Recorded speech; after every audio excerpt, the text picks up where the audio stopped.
Hello, everybody. Scott Golden here with the Golden Opportunities Coaching YouTube channel. Welcome to those of you who are new. Welcome to those of you who are seasoned veterans of what we do around here. What we do around here is bring about conversations of a pro wrestling topic paradigm. Of course, this is the WCW Saturday night edition for the 2nd of February 1991. We should be able to finish 1991 this weekend. My goal is to finish at least through 1990. What I have available in 1990 sometime by the end of February, getting into the 80s, NWA Saturday night version in 19 in March, and I'd like to. That'd be awesome to have back to 85 done by the beginning of April, but who knows what my schedule is going to hold there. Anyway, we go to this in a series of squash matches yet again. I mean, this is a time when squash matches were a major thing on regular TV. Tommy Rich, alongside the Junkyard Dog and Ricky Morton, defeating Rip Rogers, Jeff Hendrick, and Steve Stacks. Basic enough match, six-man tag team champions at the time, although I don't really know where those championships came from in the WCW lineage, mainly because was not a fan at the time, although had seen. The more I watched the 1991, I realized that my first exposure to WCW was in this calendar year, because there are things that I remember from earlier in the year I did not realize I had seen. For all these years. I thought my first exposure was 92. Must have been sometime in probably the summer of 91. Anyway, I mean, Ricky Morton and Rip Rogers is a interesting concept, conceptually speaking, and ultimately getting to a decent enough run here. Drop downs, basic maneuvers, and ultimately getting things going in a good direction. Ricky Morton also managing to get hip tosses. Rip Rogers, a tremendous seller at the time. Tommy Rich comes in, does a little bit of backup stuff, nothing really majorly worth checking out. Morton comes back in with another one of the enhancement talents. Pretty consistently, Morton and Rich are the main components in the match, so to speak, as far as just kind of being, I guess you'd say, focal points, for lack of a better term, and ultimately managing to get where he can get at a simplistic venture. Then, of course, Rich getting a couple of hard shots there, sends the man into the buckle.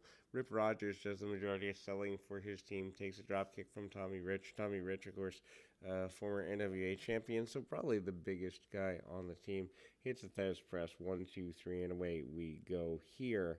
Then we go to the nature of Lou Fabrino facing off against Lex Luger in a enhancement match here. Luger, of course, your U.S. champion.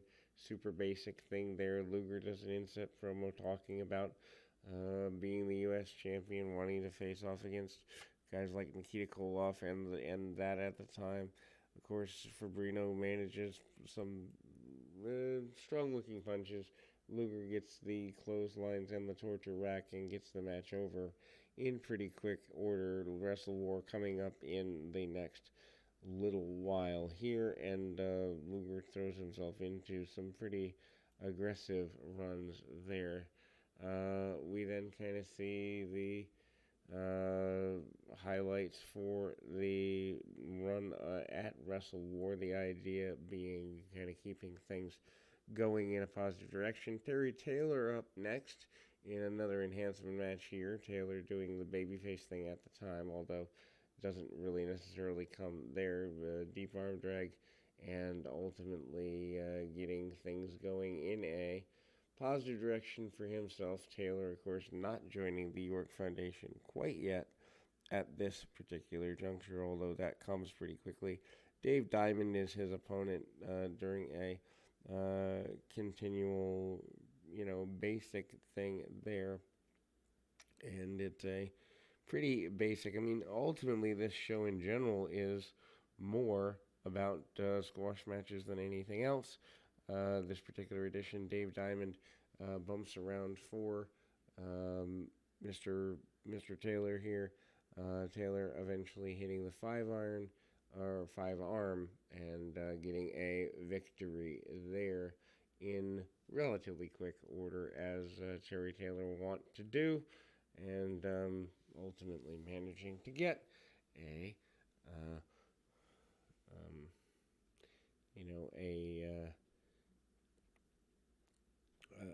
a run here. And then, of course, we get kind of a basic deal. Terry Taylor managing to get things going in his direction. The Steiner Brothers up next. Steiner Brothers in an enhancement match here. Rick Steiner looking pretty good. Manages to, get a couple of arm drags and the like. Rick Steiner managing to get the Steiner line and then managing a belly-to-belly suplex. Goes right at his adversary, Scott Steiner, with the Frankensteiner and gets a 1-2-3 on Paul Lee, and I think Randy Haddock is the deal there, and then we go into another in the series highlights from Tokyo, Japan, of Vader coming in. Vader, of course, a major force in WCW over the next little while. Stan Hansen is Vader's primary opponent there. They're kind of hyping that, and I don't know if that's the match that Vader's eye gets popped out, but they are definitely brawling, hard shots, punches, kicks, chops, and Vader fires back there. They are trying to get everything ready for the eventual come in of Vader to the WCW normal regular broadcast. Highlights again, commercial for the Wrestle War pay per view, and trying to get people hyped up for that. Wrestle War, of course, in February this particular year, usually in May. I believe Wrestle War might have started in '89 if I remember correctly. But we go to another in series of matches, although this more of a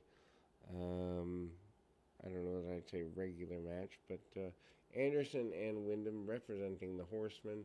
They are facing off against other Michael Hay, or no, they are facing off against Tim Horner and Brad Armstrong. TV champion Arn Anderson and Barry Windham are the opponents here. Horner and Armstrong, I believe, are the Lightning Express, something of that general nature, but it's ultimately a very basic series there, and ultimately, and again, we get a very basic run here, although a good option for Anderson and Eaton and all of that stuff.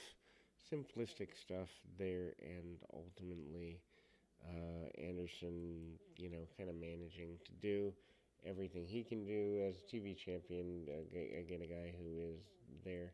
Horsemen, a kind of lame duck with Flair leaving in the next 6 months. I don't know that they were as well regarded as they were previously. Horner and Armstrong kind of had been the plan for like a U.S. Express type tag team. Anderson this is probably the best match of the show, actually. Anderson manages to get a good spine buster and, hard shots by Wyndham. Wyndham also coming around with some more aggressive maneuvers. You know, Armstrong, worth checking out from a seller's standpoint. Bumping him around, and then there is a run-in after the match by members of Doom, or actually highlights of a match with Doom. Of course, the team of Anderson and Wyndham against Doom, kind of a pretty big thing. Doom basically saying they are done with being nice. They're going to take the Horsemen out, and of course, Doom is Butch Reed and Ron Simmons. That is upcoming in the next little while here. Folly Dangerously interviews them to get that information, and Michael Hayes and Jimmy Garvin are pretty basic guys here. Nothing necessarily worth worrying about as far as match quality there, but again, managing to do what they can, where they can, in a simple enhancement style match, as it were. And again, kind of getting things going in a positive direction. Michael Hayes, Jimmy Garvin defeating Rick, Hardrock, and Reno Riggins. Hayes and Garvin still kind of new. Coming in the latter part of 1990, the Freebirds are kind of lacking, I wouldn't say all direction, but some direction. Freebirds kind of, I don't know that the Hayes, Garvin Freebirds ever really get the momentum that they need to be a top team or whatever the case is there, and ultimately getting things going in their general direction takes a little bit longer, although they do hold a tag team championship run later in time, and that kind of gets to a basic series of maneuvers for them. Hayes, obviously, I don't know if I'd say better, but I guess more focused wrestler at the time, and that continues to be something of a note. Clothesline by Hayes. Hayes kind of gets up under the skin of his adversary here, and ultimately there is again some cutoffs by Jimmy Garvin. Garvin kind of gets some clotheslines. Then we go to a Sid squash match here. Obviously, Sid stomping through the ropes. Sid, a guy who is a member of the Horsemen at the time. Philip Panson is his opponent. Sid looks like $1,000,000 having come off of, I believe, Memphis television around the time. Sid also managing to do the Master Ruler of the World thing, punch kick. Sid is in complete control, hard control here, and ultimately managing to get things going in a positive direction there. And then, of course, Pillman and Sid are talked about.